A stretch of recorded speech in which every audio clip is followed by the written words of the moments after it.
Karamihan sa mga tao, masyado na lang hinihintay yung mga big moments nila sa buhay. Pag-graduate ko, pag tumaas na yung sweldo ko, pag nakabili na ako ng bahay, pag naging successful na ako. Pero what if doon tayo mali? Kasi if you really think about it, hindi naman binubuo yung buhay natin ng mga big moments. Mas madalas yung mga ordinary Tuesdays lang.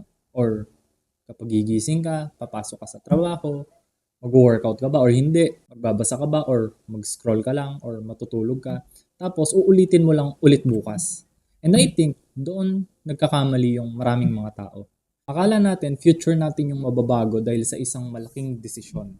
Pero in reality, mas binabago tayo ng mga maliliit na decisions na paulit-ulit nating ginagawa araw-araw.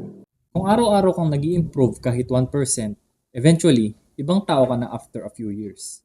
Pero kung araw-araw mo pa rin pinipili yung comfort, nagko-compound din yan. Kaya siguro mas importante yung tanong na hindi yung ano ba yung gagawin ko para maging successful. Yung mas magandang tanong siguro is paano ko gustong gugulin yung ordinaryong days ko. Kasi at the end of the day, your life is simply the sum of your ordinary days.